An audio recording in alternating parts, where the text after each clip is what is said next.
Сәлем достар, құрметті менің көрермендерім, каналыма қош келдіңіздер. Әр күндеріңіз сәттілікке толы болсын. Бүгін сіздерге 40 қабаттан майонезсіз жасалатын, өте дәмді шығатын салатты ұсынғалы тұрмын. Ол үшін бір дана 40 қабатты үлкен торкөздерге, яғни кубиктарға турап аламыз. 40 қабатымызды турамас бұрын алдын ала жақсылап жуып, артық жапырақтарын алып тастаймыз.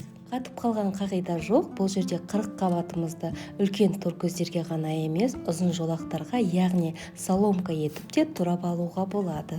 Құрметті менің көрермендерім, каналыма тіркелмеген болсаңыздар, төменде қызыл подписаться батырмасын басып, қоңырауша белгісін баса кетіңіздер. Сол кезде ең алғаш болып жүктелген видеоны көре аласыздар.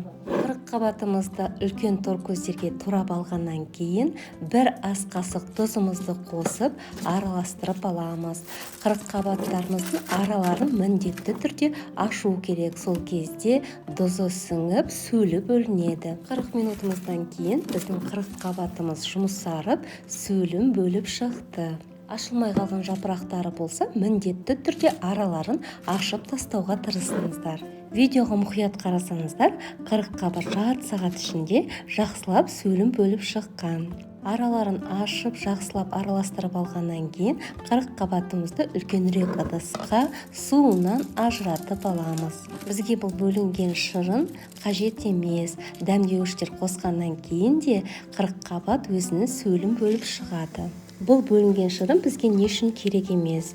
Дәмдеуіштерімізді қосып араластырғаннан кейін төмендегі шырын барлық дәмдеуішімізді өзіне тартып 40 қабат дәмсіз болып шығады. Сондықтан бұл бөлінген шырынды алып тастаймыз. Бір дана сәбізімізді корей үккішінен ұзын-ұзын етіп өткізіп, тағы да бір рет араластырып, үстіне бір шай қасық қантымызды қосып, араластырып қоямыз. Басқа да көкөністерімізді турап болғанша әлсін-әлсін араластырып отыру керек. Енді 4 дана қызанағымызды және 1 дана болгар бұрышын ұзын жолақтарға турап қосамыз. Достар, каналымның дамуына үлкен үлестеріңізді қоса отыруларыңызды сұраймын.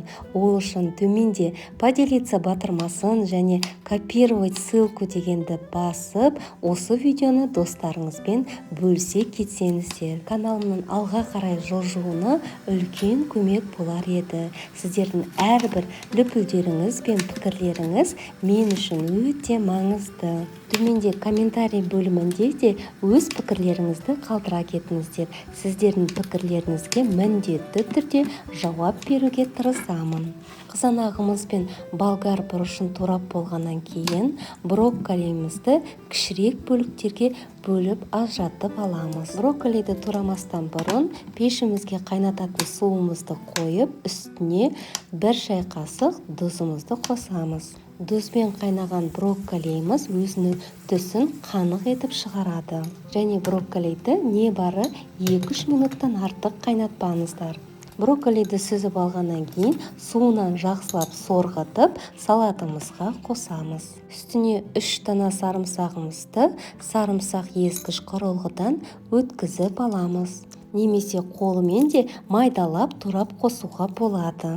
Сарымсағымызды қосып болғаннан кейін үстіне 1 ас қасық сірке суын қосамыз. Менде бұл жерде 70% сірке суы. Содан кейін 1 шай қасық кориандрымызды, 1 шай қасық паприкамызды, 1 шай қасық ащы бұрышымызды қосамыз. Қызыл ащы бұрышымызды сарымсағымыздың үстіне, ортасына ғана қосуға кеңес беремін.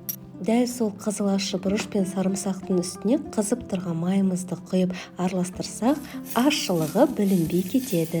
Салатымызды жақсылап араластырып, уақыттарыңыз болса бетін жауып, 30 немесе 1 сағатқа қойып қоюларыңызға болады. Сол кезде 40 қабатымызға дәмдеуіштер сіңіп, өте дәмді болып шығады. Бұл салатымызды арықтайтын қыз-келіншектерге де жасап көруге кеңес беремін. Қиялдарыңызға ерік беріп, әр түрлі ғып әсемдеп, дастарханға ұсына берулеріңізге болады. Осымен біздің майонезсіз жасалатын 40 қабаттан салатымыз дайын. Астарыңыз дәмді болсын. Сіздермен болған Нұржамал.